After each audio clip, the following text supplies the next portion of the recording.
ఆంధ్రప్రదేశ్లో గడిచిన 5 ఏళ్లలో జరిగిన అరాచకాలు అన్నీ ఇన్ని కావు. అవి పార్టీల మీద ప్రజల మీద కూడా దాడులు దాష్టీకాలు కనీసం ఏమాత్రం వెరపు లేకుండా భయం లేకుండా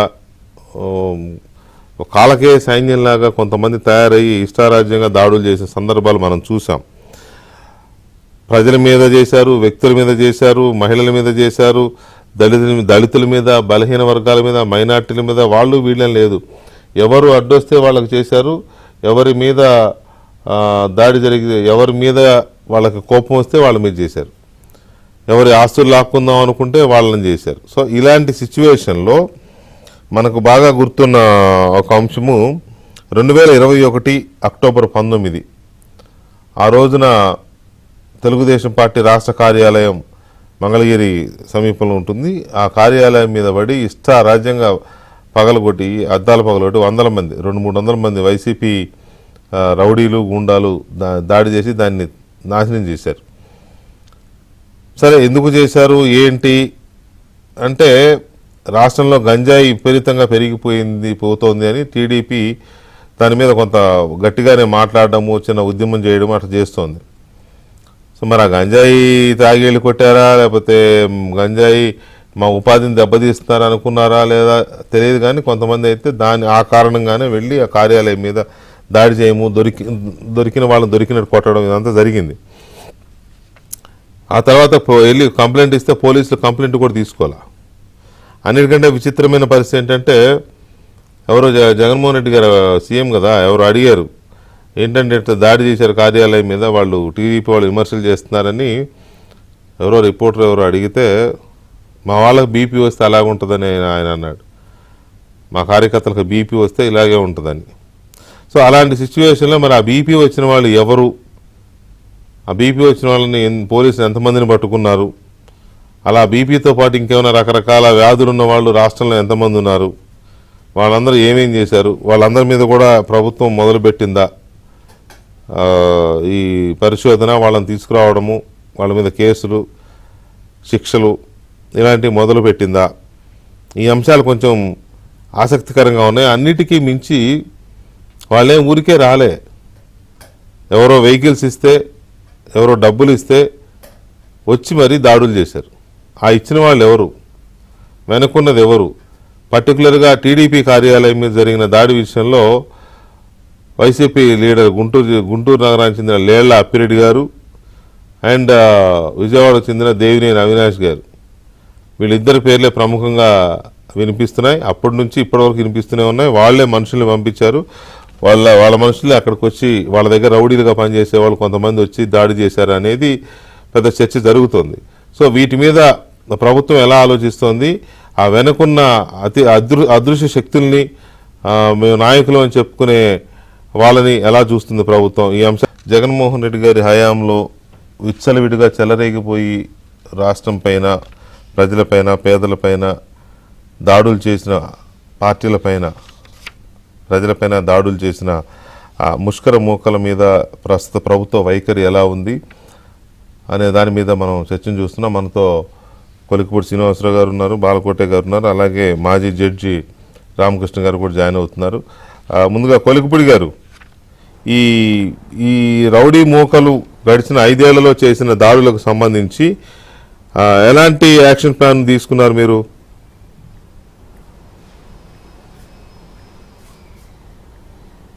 సార్, దానికి ప్రత్యేకంగా యాక్షన్ ప్లాన్ ఏమి ఉండదండి. ఇప్పుడు ఏ ప్రాంతంలో ఎక్కడెక్కడ, ఇప్పుడు ఈరోజు చూశారు తెలుగుదేశం పార్టీ కేంద్ర కార్యాలయం మీద ఆ రోజు అధికార మదంతో దాడి చేసిన వాళ్ళు ఎవరైతే ఉన్నారో ఈరోజు కొంతమందిని అరెస్ట్ చేశారు. మరి ఈరోజు కొంతమంది ఆ రోజు ఉన్న ఫోటోలు వీడియోల ఆధారంగా కొంతమందిని అరెస్ట్ చేశారు. మరి వాళ్ళ వెనకాల ఉన్న పెద్దవాళ్ళు ఎవరో ఒక్కొక్కరు బయటకు వస్తారు. మీరు ఇంకొక పేరు చెప్పారు, గుంటూరు జిల్లాకు సంబంధించిన 2 పేర్లు అప్పిరెడ్డి గారి పేరు చెప్పారు. మరి వీళ్ళందరూ ఒక్కొక్కరు వస్తారండి. కాబట్టి ఎక్కడ కేసు వైజ్ ఎక్కడ ఏ దాడి చేశారు, ఎక్కడ ఏ అరాచకం చేశారు, కాకపోతే మా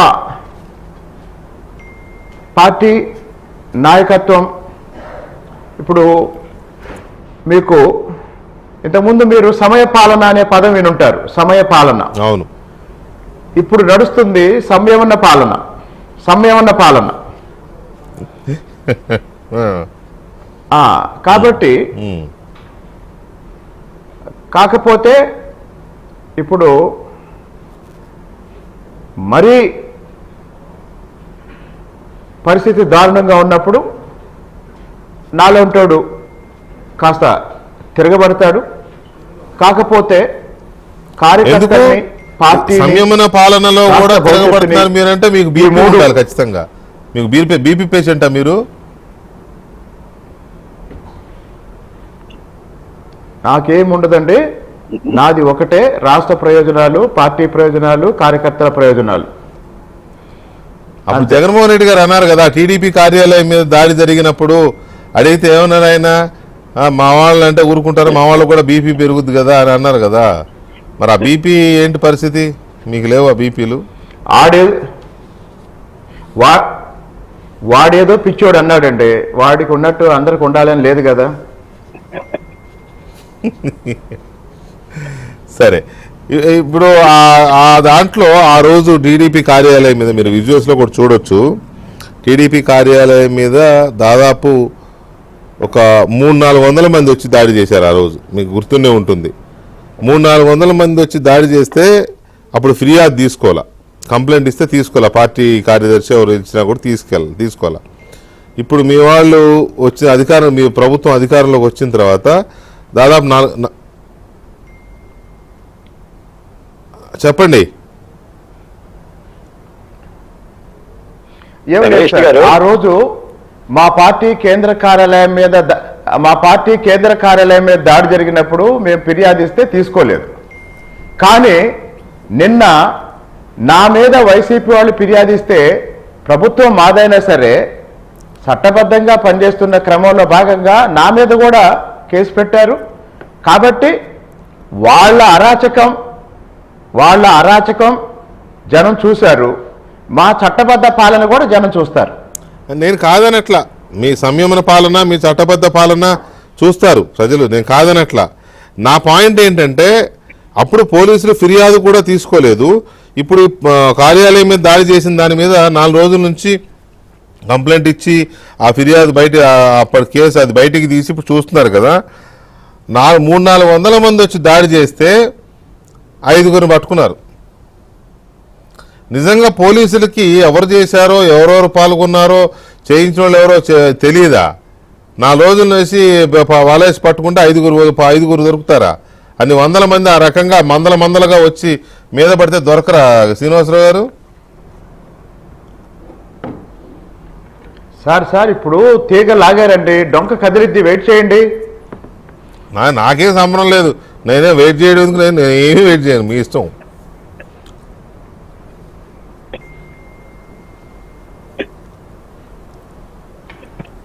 ఏంటో సంయమన పాలన ఏదో బాగుపడే గారు, ఓకే మంచిదేలే. అంటే ఇష్టారాజ్యంగా వాళ్ళు చేశారని వీళ్ళు కూడా హింస అని లేకపోతే ఇంకోటని చేయడం కరెక్ట్ కాదు.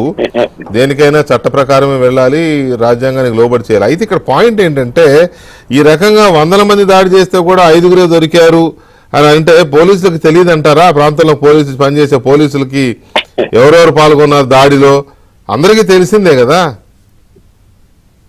వెంకటకృష్ణ గారు, నాదో ప్రశ్న మీకు. నాకా? బీపీ లేని దేహం ఉంటుందా? అవును, మీకే ప్రశ్న. బీపీ లేని దేహం ఉంటుందా? ఏమో నాకు తెలీదు, టీడీపీ వాళ్ళకు ఉండదంటగా. ఇప్పుడు కోపమో, దుఃఖమో, కన్నీళ్లు, ఆవేశం లేని దేహాలు ఏముంటాయి చెప్పండి? జగన్మోహన్ రెడ్డి గారికి బీపీ ఉంటుంది సార్, అందరికీ బీపీ ఉంటుంది. నాకు బీపీ ఉంటుంది, మీకు బీపీ ఉంటుంది, మనుషులం కదా. వెంకటకృష్ణ గారు, 5 ఏళ్ల దాష్టీక పరిపాలన మనం చూసాం. ఇది యథార్థం. జగన్మోహన్ రెడ్డి గారి ఏలుబడిలో అసలు మినహాయింపు లేదు దాడుల్లో. ప్రతిపక్ష పార్టీనా, ప్రజల, దళితుల అనే మినహాయింపు లేదు. ఇప్పుడు మీ డిబేట్ లో ఉన్న 3 బాధితులమే. శ్రీనివాస్ గారి బాధితులే, మా రామకృష్ణ గారి బాధితులే, నేను బాధితులే, మీరు బాధితులే, మీరు బాధితులే, నలుగురు బాధితులే. ఏంటయ్యా మనం చేసిన తప్పు ఏంటంటే ప్రశ్నించటం. ఈ ప్రశ్నించడం రాజ్యాంగం ఇచ్చిన హక్కు మనకి. మనల్ని తోలనాడారు, మనం సోషల్ మీడియాలో హైరాణ చేశారు. ఎంత దారుణం చేశారంటే వ్యక్తిత్వం మెరిగిన మనుషుల మీద కూడా వ్యక్తిత్వ హననం చేశారు.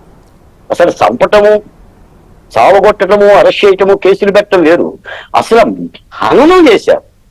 ఇంత దుర్మార్గంగా మీద పడిపోయి రెక్కారండి. జంతువులు హైనాలు అని చెప్పేసి అని అడవిలో కొన్ని జంతువులు ఉంటాయి, అవి చంపవు జింకల్ని, బతికుండగానే బీక్కుదంటే. జగన్మోహన్ రెడ్డి గారి పరిపాలన దాష్టీకాలు చూశారు కాబట్టి మరి మీరన్నట్టుగా కొన్ని వైబ్రేషన్స్ వస్తున్నాయేమో. నేనేమి జరగట్లేదని నేను అన్నాను, ఎందుకంటే నాకు చాలా మంది వైసీపీ నాయకులే ఫోన్లు చేసి అవన్నీ పెడుతున్నారు నాకు, బాలకోటయ్య గారు ఇది ఇది ఇది ఇది అని చెప్పేసి.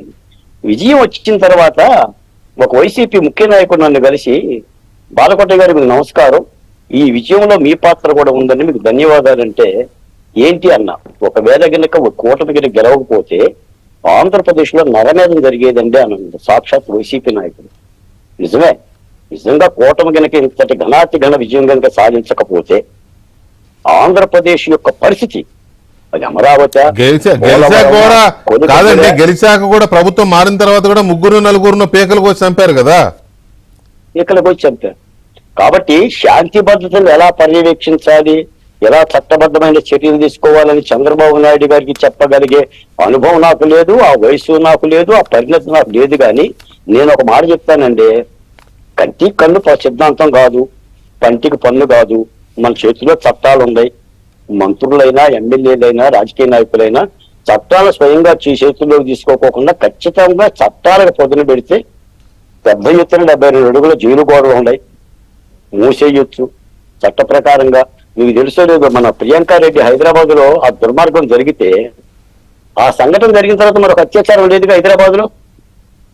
చట్టం చెయ్యాలి తలపని, చట్టం తలపని తాను చేసే విధంగా ఈ చర్యలు తీసుకోవాల్సిన అవసరం ఉంది. పైపెచ్చేందంటే రాష్ట్ర ప్రభుత్వం కూడా, కూటమి నాయకుడు కూడా ఈ దాష్టీకాల మీద చర్యలు తీసుకుంటామని చెప్పారు. మా వరకు వస్తే మరీ బాధితులవి, డాక్టర్ సుధాకర్ దగ్గర నుంచి డ్రైవర్ సుబ్రహ్మణ్యం వరకు, అచ్చెన్న వరకు మానభంగాలు, శిరోమండనాలు, మూత్ర విసర్జనలు. ఇక నాకైతే రోజు ఇప్పటికి కూడా ఆ దాష్టీకాల మీద వాట్సాప్ లో ఫోన్లు, వాళ్ళ యొక్క బాధలు నాకు దొరుకుతూ ఉంటుంటారు. కొన్ని 100 ఫోన్లు వస్తుంటుంటాయి. నేను కూడా చిన్న డైరీ పెట్టాను సార్, బులుగు డైరీ. రేపో మాపో ఇతను లోకేష్ గారిని కలిస్తే ఇవన్నీ కూడా ఆయన నివేదిద్దామని. కాబట్టి తప్పనిసరిగా నేనేమి ఇవి కావాలని ఇలా నేను తెలుగుదేశం పార్టీని రెచ్చగొట్టడానికో లేదు రెచ్చిపోమని నేను చెప్పను. కానీ వచ్చి చంద్రబాబు నాయుడు గారు కూడా ఆ స్థితి కాదు అసలు.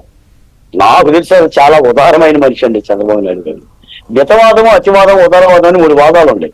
అతివాదం అంటే గోడితో పోయేదానికి గొడ్డలు వాడటం, మితవాదం అంటే గొడ్డలతో పోయేదానికి గోడు వాడటం, మితవాదం అంటే పానీలో వాళ్ళ పాపను వాలిపోతాను మిన్నకుండా ఉంటాం. కానీ అన్న మిన్నకుండా ఉండటం కూడా చాలా ప్రమాదకరం. తప్పనిసరిగా గత 5 ఏళ్ల ప్రభుత్వంలో దాష్టీకాలు చేసిన ప్రతి పెద్ద వ్యక్తికి, ముఖ్యంగా నేను సాదాసీదా కార్యకర్తల నుంచి మాట్లాడుతున్నా, ఎమ్మెల్యేలు, మంత్రులు రుబాబు చేసి, రౌడీయిజం చేసి, బరి తెగించి గుడివాడ వీధుల్లోనూ లేదా గన్నవరం వీధుల్లో వీర విహారం చేసిన వాళ్ళు మాత్రం పనిష్మెంట్ చేయాల్సిన అవసరం అయితే ఉంది. అది తెలుగుదేశం పార్టీ కార్యకర్తలు కోరుకుంటున్నారు, నాలాంటి వాళ్ళు మీలాంటి వాళ్ళు కలబడ్డోళ్ళమో కోరుకుంటున్నారు. చట్ట ప్రకారంగా ఆ చర్యలు తీసుకోవాలి. ఎందుకంటే 1-2 ఎంత ఒకచిన 1 గంట సేపు మాట్లాడవచ్చు ఆ దాష్టీకాల మీద. అంతంత దుర్మార్గం చేశారు జగన్. నేను ఒక మాట చెప్తాను సార్, ఒక ఎంపీ, పార్లమెంట్ ఎంపీ నూడి వీడియో తీస్తే, మీరు నేను ఆ రోజు రాజమండ్రిలో ఉన్నాం, ఇది తప్పు అని మనం మాట్లాడితే ఏమన్నాడా ఎంపీ, నీకు చూపిస్తా చంద్రబాబు నాయుడు గారు, నీకు చూపిస్తా, నీకు ఎవరు చూపించమంటే వాళ్ళకి చూపిస్తా. ఏ ముఖ్యమంత్రి గారు పిలిచి జగన్మోహన్ రెడ్డి గారు పిలిచారే, ముందు నాకు చూపించరా, నేను చూస్తా, తర్వాత చూస్తారులే అని అనొచ్చు కదా, మందలించాలి కదా. ఈ రోజున కొలికపూడి శ్రీనివాస్ గారు తిరువూరులో ఏదో చిన్న సంఘటన చేస్తేనే చంద్రబాబు నాయుడు గారు పిలిచారు, మాట్లాడారు. నిన్న మంత్రి గారి యొక్క భార్య చిన్న సంఘటన చేస్తే ఒక బాధ్యతమైన జర్నలిస్ట్ పోస్ట్ లో ఉన్న మీరు కూడా దాన్ని ఖండించారు. వాళ్ళ మీడియా ఖండించిందండి ఎప్పుడన్నా? ఏనాడన్నా కళ్ళుండి చూడకుండా, చెవులుండి వినకుండా మూర్ఖంగా బరి తెగించింది కాబట్టే ఈ ఘనాతి ఘన విజయం వచ్చింది. తప్పనిసరిగా చట్టం తను పని చేస్తే చాలు సార్.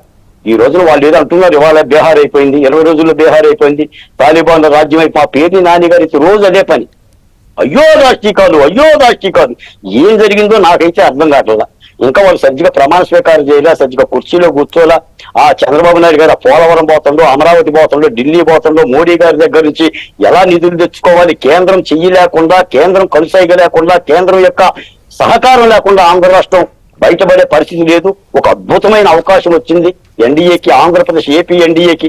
కేంద్ర మంత్రులు ఉన్నారు, ఎంపీలు ఉన్నారు, పార్లమెంట్ లో 4వ బలం కలిగిన పార్టీ. ఇది ఒక మంచి సన్నివేశం. నిజంగా ఈ గాయాలను మాన్చుకోవటానికి ఒక బ్రహ్మాండమైన అవకాశం అని చెప్పేసి ఆయన తప్పిస్తుంటే, వీళ్ళు రాష్ట్రంలో శాంతి భద్రతలు లేవు అని చెప్పేసి గవర్నర్ దగ్గర పోవటం, శాంతి భద్రతలు లేవు అని చెప్పేసి పోలీస్ ఆఫీసర్ల దగ్గర పోవటం. ఈ రోజు చూడండి, మా ఎస్ఏలను అడ్డం పెట్టుకుని ఎస్సీ ఎస్టీ కేసులు పెట్టారు. ఎమ్మెల్యేల మీద, దేవినేని ఉమా మీద మా ఎస్సీ డ్రైవర్ ని అడ్డం పెట్టి కేసులు పెట్టారు. వాళ్ళు ఎందుకు పెట్టలా? వాళ్ళు పెట్టొచ్చు కదా కేసులు. మమ్మల్ని ఎందుకు వాడారు? ఇలాగనే వాడారు. సెంటు దగ్గర ఇళ్ళను కూడబెట్టారు కదా, గోడలు దూకారు కదా, ఒకటే పట్టా మీద దాడి చేశారు కదా. ఇవన్నీ అరాచకాలే కదా. కాబట్టి వీటన్నిటి మీద కూడా ప్రభుత్వం చట్ట ప్రకారంగా చర్యలు తీసుకోవాలని నాలాంటి వాడు రాజ్యాంగబద్ధంగా కోరుతాం. రైట్. రామకృష్ణ గారు కూడా ఉన్నారు మనతో. రామకృష్ణ గారు నమస్కారం అండి. నమస్కారం వెంకటకృష్ణ గారు, అలాగే సోదరులు ఇద్దరున్నారు. ముఖ్యంగా కొలకపూడి శ్రీనివాసరావు గారికి, ఆయన ఎమ్మెల్యే అయిన తర్వాత మొట్టమొదటిసారిగా నేను ఫేస్ చేస్తున్నాను, నా శుభాకాంక్షలు తెలియజేస్తున్నాను. అదేవిధంగా కొలకపూడి శ్రీనివాసరావు గారికి ఒక చిన్న సూచన చేయదలుచుకున్నాను. సార్, మీరు కొంచెము సంయమనం పాటించండి. ఎందుకంటే మొట్టమొదటి అవకాశం, మీరు జాతికి చేయవలసింది చాలా ఉంది. కాబట్టి ఎటువంటి కాంట్రవర్సీలో కానీ, వాళ్ళు పన్నాగంలో కానీ, ఉచ్చులో కానీ మీరు ఇరుక్కోకూడదని, ఒక విజ్ఞానవేత్తగా, ఒక విద్యావేత్తగా, ఎంతో చదువుకున్న గొప్ప వ్యక్తిగా మీకున్నటువంటి ఆ పరిజ్ఞానాన్ని ప్రజలకు ఎప్పుడు అందిస్తూ మంచి ఎమ్మెల్యేగా మీరు పేరు తెచ్చుకోవాలని నేను మనస్ఫూర్తిగా కోరుకుంటున్నాను. శ్రీనివాసరావు గారు, మీరు ఇది అన్నిదా భావించకండి. ఇది నా యొక్క ఒక తమ్ముడిగా మీ ఒక సలహాని భావించమనిగా కోరుకుంటున్నాను. వెంకటేశ్వర గారు, తప్పేముందండి, శ్రేయోభిలాషి ప్లస్ మిత్రుడు సోదర భావంతో చెప్తున్నప్పుడు వారు రిసీవ్ చేసుకుంటారు. అయితే అది ఓకే. ఆ తర్వాత ఈ దాడులకు సంబంధించి జరుగుతున్న పరిణామాలు, అంటే టీడీపీలో కానీ లేకపోతే రాష్ట్రంలో ఈ బాధితులుగా ఉన్న వాళ్ళు చాలామంది, మీలాంటి వాళ్ళు, మీరు చాలా పెద్ద బాధితులు కదా, అందరికంటే ఎక్కువ కేసులు ఫేస్ చేసిన వాళ్ళు. ఎలక్షన్ల ముందు కూడా ఇంటి మీద దాడి చేసి హత్యా ప్రయత్నాలు కూడా జరిగినాయి. సో ఇలాంటి వాళ్ళందరూ తొందరగా ఏదో ఒకటి చేసేయాలి వీళ్ళందరూ అనే దీంట్లో వీళ్ళు ఉన్నారు. బట్ అసలు సిచ్యువేషన్కి వచ్చేసరికి కొంత ఉంటుంది కదా, చట్ట ప్రకారం వెళ్ళాలి, ఆ ఎవిడెన్సెస్ సంపాదించాలి, ఇన్వెస్టిగేషను. ఒకసారి వాళ్ళని కేసు పెట్టి తీసుకొచ్చి ఎఫ్ఐఆర్ పెడితే ఇంకా తప్పించుకోకూడదు అనే ఇలాంటివి ఉంటాయి. కానీ జరుగుతున్న పరిణామాలు, ఇప్పుడు టీడీపీ కార్యాలయంలో 5 దొరికారంటండి. అక్కడ చూస్తేనే 100 మంది వెళ్ళి దాడి చేశారు. ఆ వీడియోలో అందరి మొహాలు కనపడుతున్నాయి. పంపింది ఎవడో తెలుసు, వచ్చింది ఎవడో తెలుసు. అయినా కూడా ఇంకా ఇది ఎందుకు వెళ్తోంది అనేది చాలా మంది వేస్తున్న ప్రశ్న. రామకృష్ణ గారు, దీని మీద మీ ఒపీనియన్ ఎలా ఉంది? వెంకటకృష్ణ గారు, ఇక్కడ రౌడీ మూకల్ని మనం 2 రకాలుగా విభజించుకోవాలి. ఒకటి కిరాయి రౌడీలు, 2 స్వతహాగా రౌడీజం అలవాటు చేసుకున్నటువంటి రౌడీ.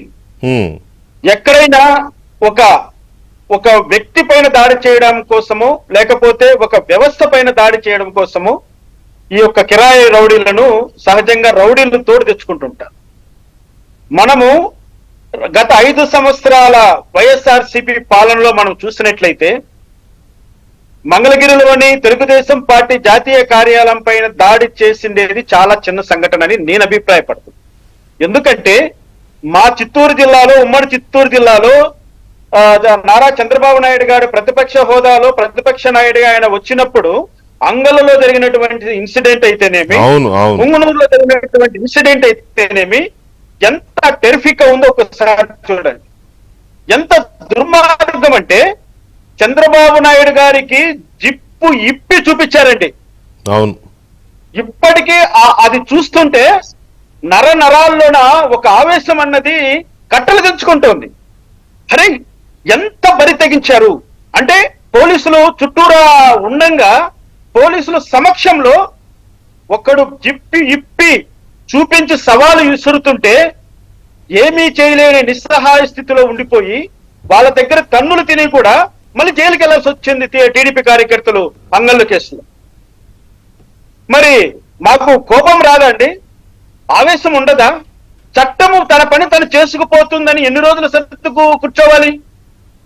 కనీసము ఉపశమనమైనటువంటి ప్రక్రియను మొదలు పెట్టారా ఈ తెలుగుదేశం వాళ్ళ అధికారంలోకి వచ్చిన తర్వాత? నేను స్ట్రైట్ గా అడుగుతున్నా, ఏమి సాధించబోతున్నారు మీరు? 5 మందిని మేము ఐడెంటిఫై చేశామని పోలీసు వాళ్ళు చెప్తుంటే వందలాది మంది దాడి చేసినటువంటి ఒక కార్యక్రమంలో ఒక సినిమా డైలాగ్ ఉందండి, ఒక్కడిపై చంపితే హత్య, గుంపుగా వెళ్ళి చంపితే దొమ్మి కేసుల సంగతి ఎలా ఉంటుందో అందరికీ తెలుసు. ఎందుకంటే దొమ్మి కేసులు చాలా ఈజీగా బయటపడిపోతారు, వాళ్ళ మీద ఎటువంటి చర్యలు తీసుకోవడానికి చట్టంలో కొన్ని కష్టాలు ఉన్నాయన్నది అందరికీ తెలుసు. అంటే దొమ్మి కేసుకు హత్య కేసును ఏ విధంగా వీళ్ళు బ్యాలెన్స్ చేయాలో ఎలా చేయాలన్నది పోలీసు వాళ్ళకి బాగా తెలుసు. మరి పోలీసు వాళ్ళు చేస్తున్నది ఏంటి? ఇప్పుడు ఎప్పుడైతే పోలీస్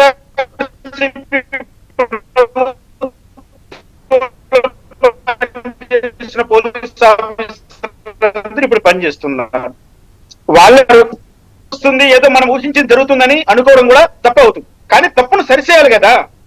ఇప్పుడు ప్రధానమైనటువంటి 3 సంఘటనలు తీసుకోండి. ఒకటి వచ్చి మంగళగిరిలో జరిగినటువంటి సంఘటన, రెండోది వచ్చి ఆంధ్రలో, అదే విధంగా పొంగునూరులో జరిగినటువంటి సంఘటన. ప్రధానమైనటువంటి సంఘటనలు ఇవి. తెలుగుదేశం పార్టీ అధికారంలోకి రావడానికి ముఖ్య కారణమైనటువంటి సంఘటనలు ఇవి. మరి వీటిపైన కూడా మీరు చర్యలు తీసుకోకుండా, వీటిలో కూడా ఇన్వెస్టిగేషన్ త్వరితగతిన ముగించకుండా నేరస్తులు పట్టకచ్చి న్యాయస్థానం ముందు నిలబెట్టుకుని పోతే ప్రజలకు ఎలా సంకేతాలు వెళ్తాయి? అసలు మా చిత్తూరు జిల్లాలో అయితేనండి ఇప్పటికీ పెద్దారెడ్డి మాటే చెల్లుబాటు అవుతుందండి. అన్ని చోట్ల పెద్దారెడ్డి మాటే చెల్లుబాటు అవుతుంది. ఆ పెద్దారెడ్డి ఎవరో మీకు తెలుసు. ఎవరు? మా పెద్దిరెడ్డి రామచంద్రారెడ్డి గారు. ఆయన గెలిచాడు, ఆయన తమ్ముడు గెలిచాడు, ఆయన కొడుకు గెలిచాడు. ఎలా సాధ్యమైందండి ఇది? రాష్ట్ర వ్యాప్తంగా ఇంత సునామీ సృష్టించినటువంటి తెలుగుదేశం పార్టీ కూటమి మరి పెద్దిరెడ్డి రామచంద్రారెడ్డి కుటుంబాన్ని ఎందుకు ఓడించలేకపోయారు? ఏమి మీ ప్రణాళిక ఎక్కడ ఫెయిల్యూర్ అయింది?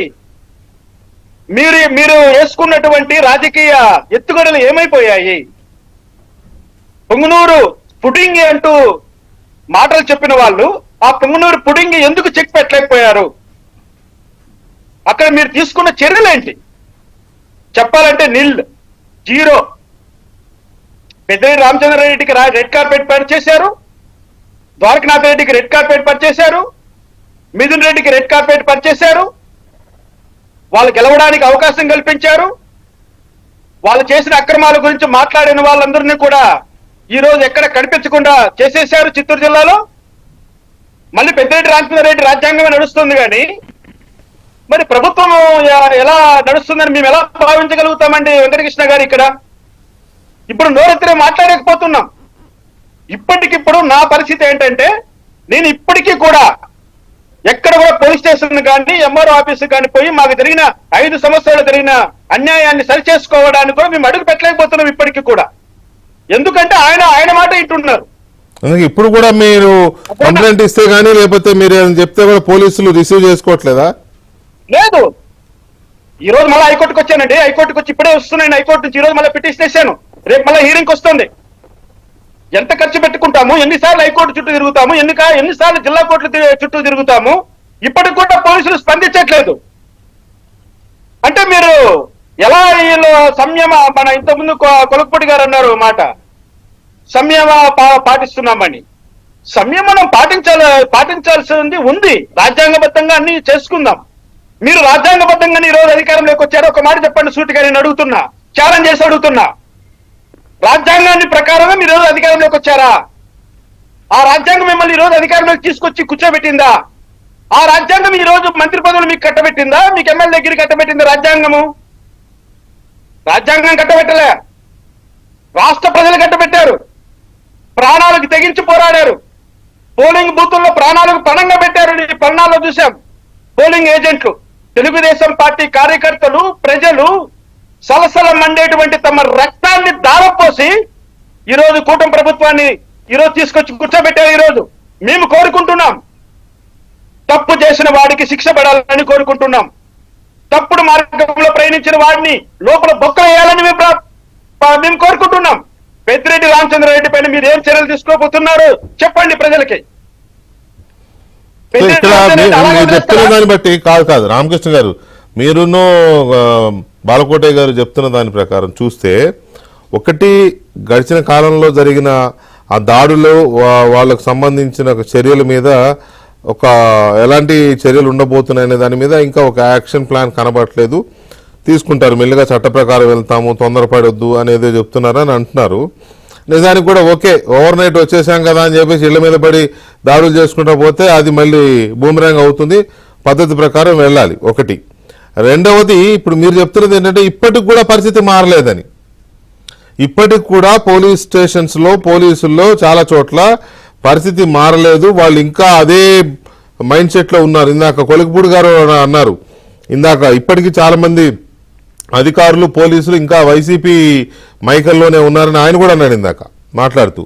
సో అదొక పరిస్థితి. దాన్ని మార్చాల్సిన పరిస్థితి నెలకొంది. ఇప్పుడు ఈ గడిచిన దాడుల్ని వీటిని ఎలాగా ప్రోబ్ చేయాలి, బాధితులకు ఎలా న్యాయం చేయాలి, నేరస్తుల్ని నిందితుల్ని ఎలా శిక్షించాలి అనే దాని మీద కూడా వైసీపీ హయాంలో జరిగిన దాడులు, అప్పుడు పోలీసులు వ్యవహరించిన తీరు, కనీసం బాధితుల దగ్గర నుంచి ఫిర్యాదులు కూడా తీసుకోకుండా దాడులు చేసే వాళ్ళని ఇంకా వెనకేసుకొచ్చిన సంఘటనలు, అవి కూడా పెద్ద పెద్ద దాడులు, మామూలు ఏదో ఆషామాషి కూడా కాదు, పెద్ద పెద్ద దాడులను కూడా అలాగే చూసిన వైఖరిని మనం చర్చిస్తున్నాం.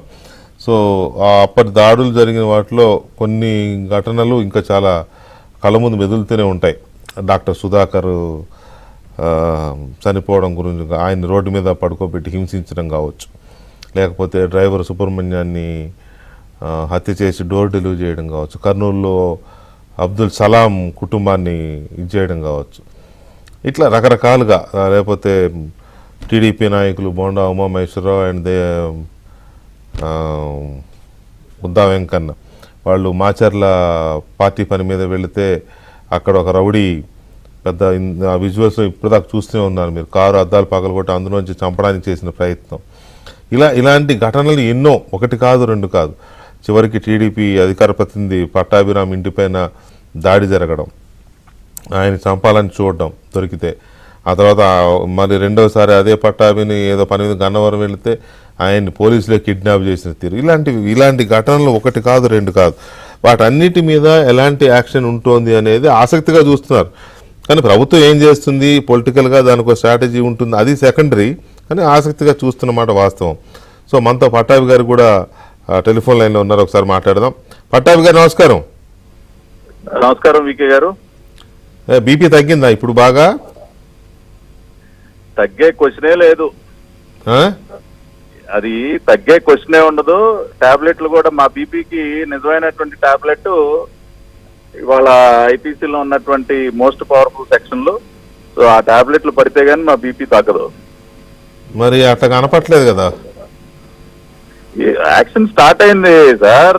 అంటే నేనేమంటానంటే, కాదు పట్టాభి గారు, నేనేమంటానంటే ఇప్పుడు పార్టీ ఆఫీస్ మీద దాడి జరిగినప్పుడు మీరు అందరూ ఉన్నారు కదా, ఎన్ని వందల మంది వచ్చారు? 200-300 మంది వచ్చారు. వచ్చిన వాళ్ళు మనుషులు అందరూ తెలుసు, ఎవడెవడు వచ్చాడు ఏంటి, ఆ ఫేస్ అందరూ గుర్తుపట్టేవే. 4 రోజుల నుంచి ఎదిగితే 5 దొరికారు. నిజంగా తెలియదా పోలీసులకు ఆ రోజు దాడి ఎవరెవరు చేశారు ఏంటి? కింద కానిస్టేబుల్స్ దగ్గర నుంచి పై స్థాయి వరకు తెలుసు కదా. 5 దొరకడం ఏంటి? చేయించిన వాళ్ళు ఎవరో కూడా పోలీస్ రికార్డ్స్లో అన్అఫీషియల్గా రికార్డ్ అయి ఉండొచ్చు నా అనుమానం.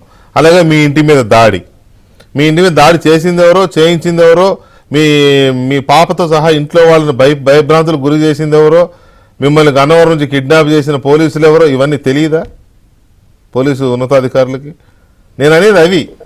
వీటికి మీనమేషాలు ఏంటి? పైగా బుద్దా వెంకన్న అండ్ బోండా ఉమా గారు మాచారే వెళ్తే, అతని పేరేదో ఉందా రౌడీ షీటరు, అతను చేసిన దాడి ఆల్మోస్ట్ చంపడానికే కదా. అంత పెద్ద దాన్ని ఏమంటారు, పెద్ద బడిత, అంత పెద్ద బడితతో పొడిచి చంపడానికే ట్రై చేశాడు కదా.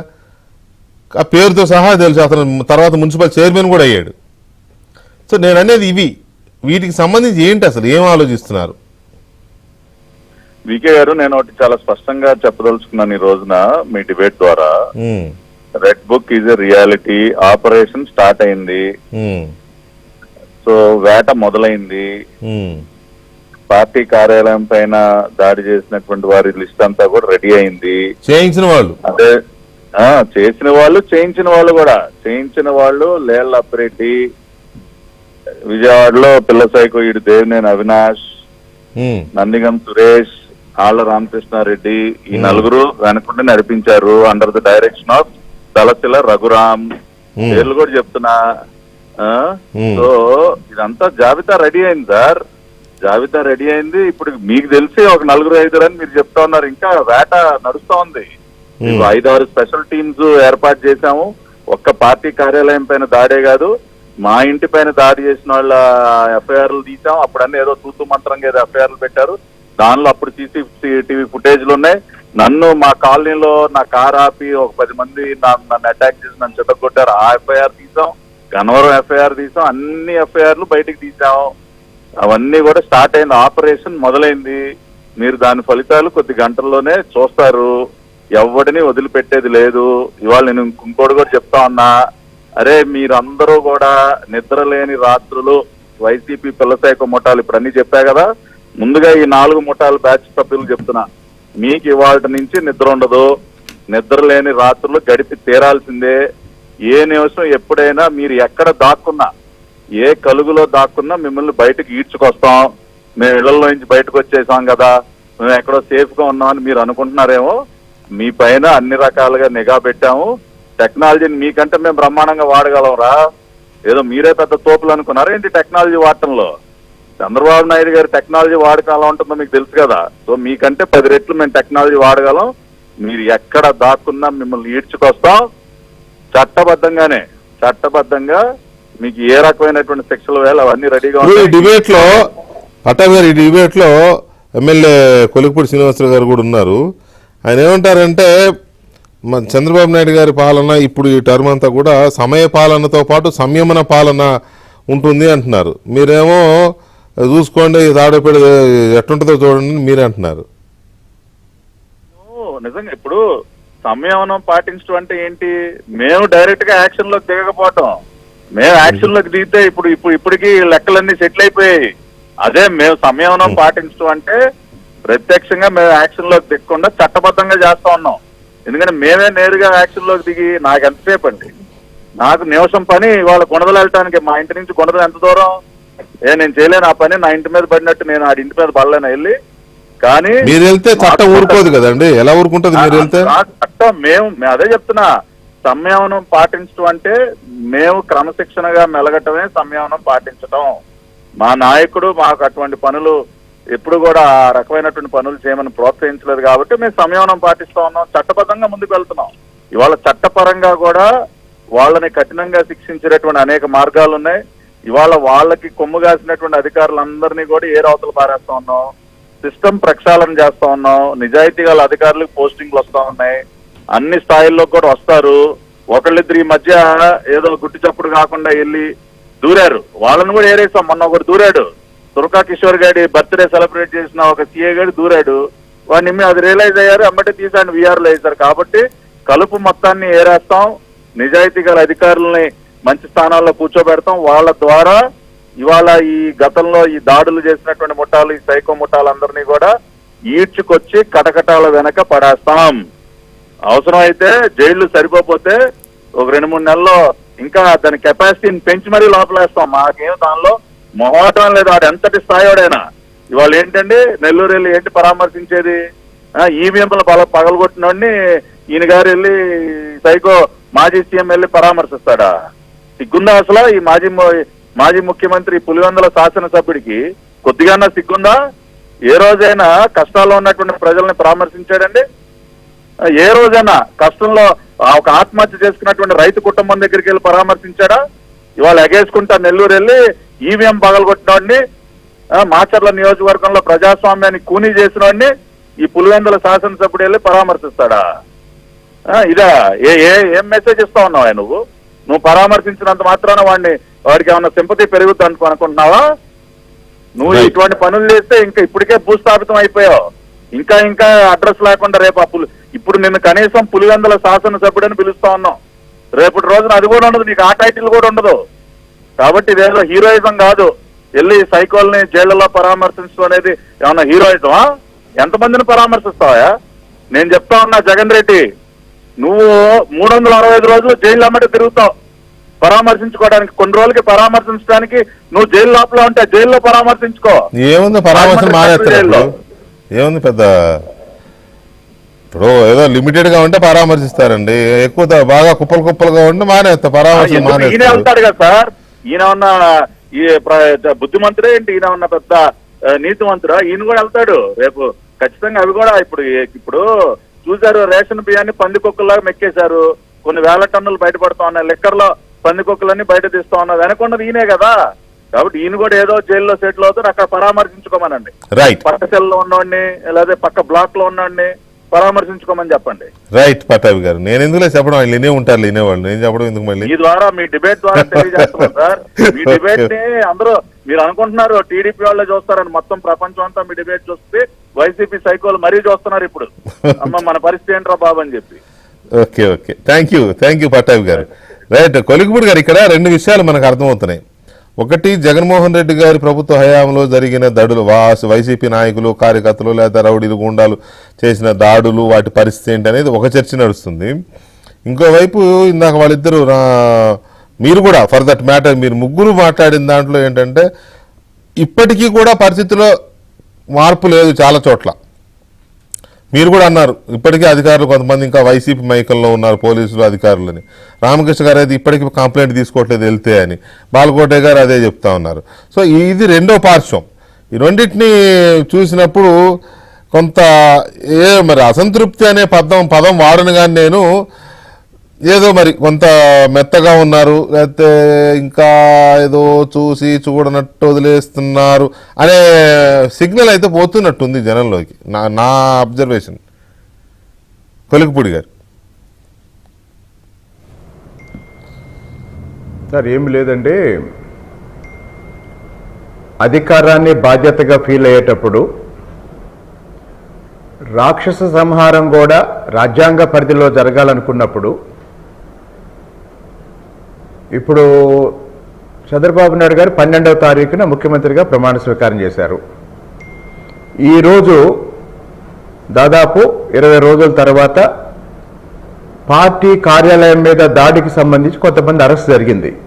అంటే పట్టాభి గారు చెప్పిన ఒక పాయింట్ ఏంటంటే, మొదలైంది ప్రక్రియ మొదలైంది, కాకపోతే ఒకటండి, కార్యకర్తకు ఉండే ఎమోషన్ వేరు, నాయకుడికి ఉండే బాధ్యత వేరు. ఆ బాధ్యతని, ఈ ఎమోషన్ని సమన్వయం చేసి కార్యకర్తల గొంతులు కోసిన వాడిని చట్టబద్ధంగా శిక్షించడానికి కూడా సమయం పట్టే దేశం అండి మంది అది. కాబట్టి అన్నీ పట్టాభి గారు చెప్పినట్టు అన్నీ జరుగుతాయి, కొద్దిగా సమయం పడుతుంది. రైట్, బాగా చెప్పారు. ఓకే రైట్, ఇక్కడ ఈ రెండిటికి పరిష్కారం ఏంటి బాలకోట గారి? రెండు యాంగిల్స్ కూడా మనం చర్చించాల్సిన అంశమే ఇది. సో ఈ రెండిటికి కార్యకర్తలు నిజంగానే కొంత ఆవేశపూర్వకంగా ఉంటారు కాబట్టి ఖచ్చితంగా దీన్ని వెంటనే చేయాలి, ఆడనేదో చేసేయాలి, ఈయనేదో చేసేయాలి, మన అధికారం వచ్చేసిందనే ఇది కొంత ఉంటుంది కార్యకర్తలు. కానీ నిజమే, ఆ కొలికిపూడి గారు అన్నట్టుగా ప్రభుత్వానికి లేకపోతే బాధ్యత గల నాయకత్వానికి కొంత సమయం మెయింటైన్ చేయాలి, మెయింటైన్ చేస్తారు కూడా. కానీ మరి అటు వాళ్ళని మేనేజ్ చేయాలి, ఇటు వీళ్ళని మేనేజ్ చేయాలి. పైగా ఇప్పుడు మీరు అందరూ చెప్తున్న దాని ప్రకారం ఇప్పుడున్న సిస్టమ్ ఇంకా మారలేదు అనేది కూడా చెప్తున్నారు కదా. సో దీనికి ఏంటి పరిష్కారం? వెంకటకృష్ణ గారు, పట్టాభి గారి యొక్క న్యాయమైన కోరికలో అర్థం ఉంది. ఆ న్యాయమైన కోరిక న్యాయంగా జరగాలని కూడా అనుకుంటున్నానులే కానీ ఒక ప్రధానమైన మాటలు చెప్పాడు. ఒకటి తేళ్ల అప్పిరెడ్డి, 2 దేవినేని అవినాష్, 3 నందిగాం సురేష్, 4 తలసిర రఘురాం, వీళ్ళని అరెస్ట్ చేస్తామని చెప్పేసి అని కూడా చెప్పారు. నాకైతే ఈ రోజుకి 3/7/2024 అయితే జరుగుతుందా లేదనేది నాకైతే డౌటే. ఎందుకంటే వాళ్ళు తప్పులు చేసిన మాట యథార్థం. ఇప్పుడు కత్తి పట్టుకున్నోడే కాదండి, కత్తి ఇచ్చినోని అరెస్ట్ చేయాలి. కత్తి ఇచ్చినోని అరెస్ట్ చేస్తే ఖచ్చితంగా చట్టంలాగా పనిచేసింది. లేకపోతే 10 మందికి ఇస్తారు కత్తి. ఇప్పుడు జరుగుతుంది అది. మొన్న జరిగిన దాష్టీకాల్లో కూడా వెనక వైసీపీ యొక్క మంత్రులు ఉన్నారు, పేరెన్నిక కలిగిన నాయకులు ఉన్నారు, వాళ్ళే చేశారు. లేకపోతే మావోడికి అంత అవసరం ఏముంటుందండి? ఒక మాట వెంకటకృష్ణ గారు, ఈ రాష్ట్ర ప్రభుత్వం ప్రాణాలు ఇస్తే వచ్చింది. చాలా మంది మానాలు ఇస్తే వచ్చింది, మా ఆత్మగౌరవం దెబ్బతీస్తే వచ్చింది. ఆంధ్రప్రదేశ్లో 36 అసెంబ్లీ నియోజకవర్గాలు ఎస్సీ ఎస్టీలవి మొత్తం 33 నియోజకవర్గాలు కూటమికి విజయాన్ని సాధించుకుంటుంది. మా డాక్టర్ సుధాకర్ అంతరాత్మ, డ్రైవర్ సుబ్రహ్మణ్యం అంతరాత్మ ఎన్నో అరాచకాల నుంచే ప్రజలు ఇంత ఘనాతిఘనమైన తీర్పునిచ్చారు. కాబట్టి ఒక సాంతనం జరగాలి. ఒక తెలుగుదేశం పార్టీ కార్యకర్తల కోసం మాట్లాడుతున్నా, దాష్టీకాలు జరిగిన మీద చట్టం తన పని తాను చేస్తే మరొక దాష్టీకం జరగదు. ఒక భద్రత ఉంటుంది, లేకపోతే భద్రత ఏముంటుంది అనేది ఆలోచించాలి. తప్పనిసరిగా రాష్ట్ర ప్రభుత్వం, నేను మొన్న చంద్రబాబు నాయుడు గారు కూడా లేఖ రాశాను, దళితులపై జరిగిన దాష్టీకాల మీద కూడా శ్వేతపత్రం ఇవ్వండి అని. వీటన్నిటి మీద కూడా పరిశీలించాలి. మొన్న జరిగిన యుద్ధం అభివృద్ధి, అరాచకం. అభివృద్ధి లేకపోవటం, అరాచకం, ఈ రెండింటి మూలనే కూటమికి ఇంతటి విజయం వచ్చింది. పవన్ కళ్యాణ్ గారు కూడా సభల్లో మాట్లాడారు, చంద్రబాబు నాయుడు గారు సభల్లో మాట్లాడారు.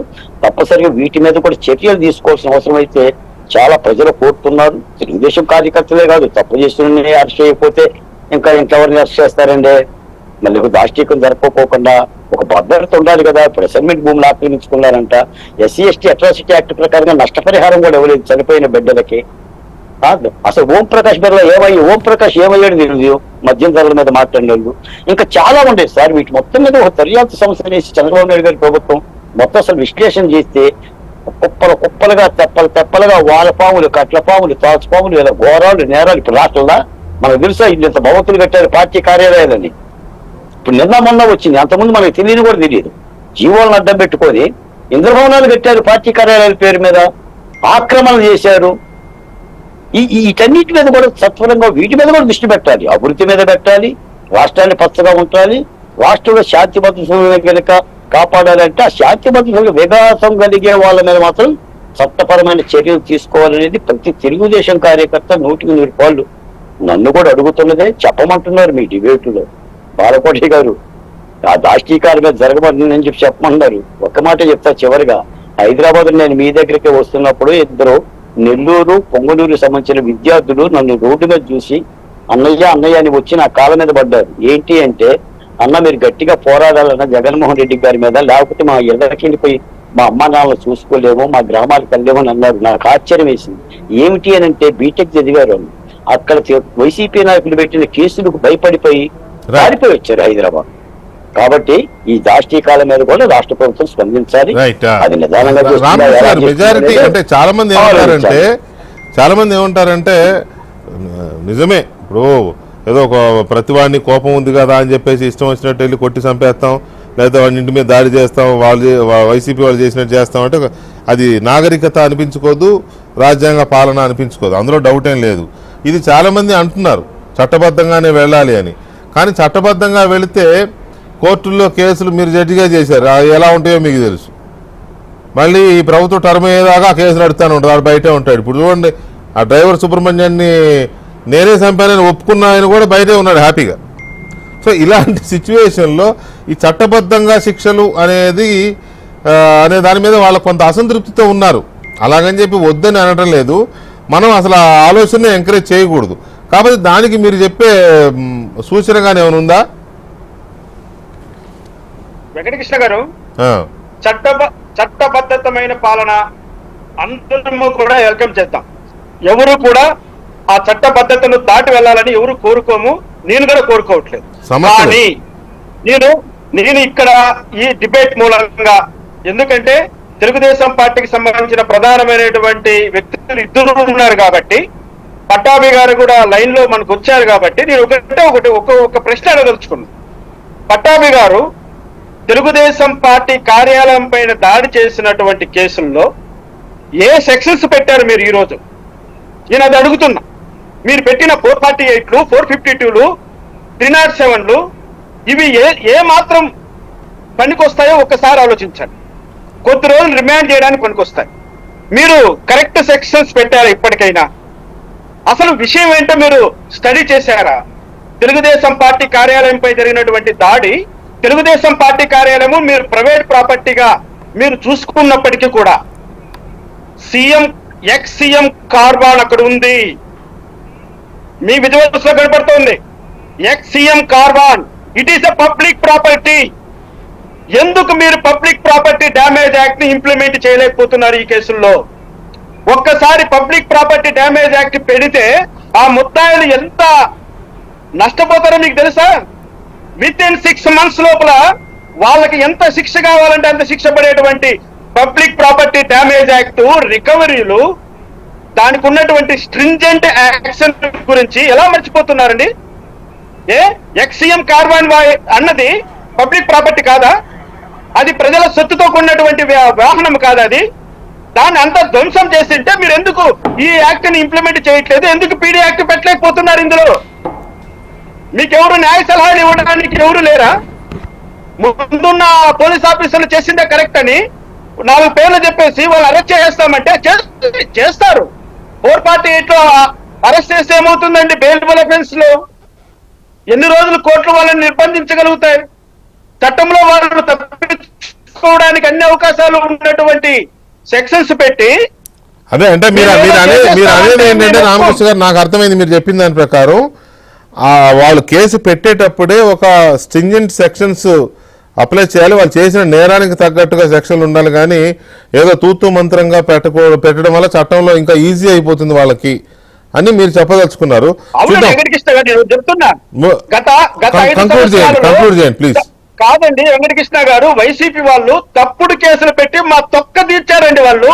అవునవును, తప్పుడు కేసులు పెట్టి తెలుగుదేశం కార్యకర్తలు తొక్కి పెట్టి తొక్క తీసి వాళ్ళను తీర్చేశారు. మీ ఇంటి మీద దాడి చేసి హత్యాయత్నం చేస్తేనే మీరే హత్యాయత్నం చేశారు, రివర్స్ కేసు పెట్టారు కదా, అలాంటి సందర్భాలు ఉన్నాయి మరి అక్కడ. సో అందువల్ల అలా పెట్టాల్సిన అవసరం లేదు, కానీ ఉన్నది ఉన్నట్టుగా యాక్ట్ అయ్యే సెక్షన్స్ పెట్టి చర్యలు తీసుకోవాలనేది చట్టపరంగానే తీసుకోవాలి వెంటనే అనేది మీరు కోరుతున్నారు. చూద్దాం ఏం జరుగుతుందో, ప్రభుత్వం మరి దీన్ని ఎలాగా చూస్తుందో. Anyway, thank you very much Ramakrishna garu and Kolikapudi గారు, బాలకోట గారు, థ్యాంక్ యూ వెరీ మచ్ అండి చర్చలో పాల్గొన్నందుకు. ఇది ఇవాళ డిబేట్. మళ్ళీ రేపు కలుద్దాం. శుభరాత్రి.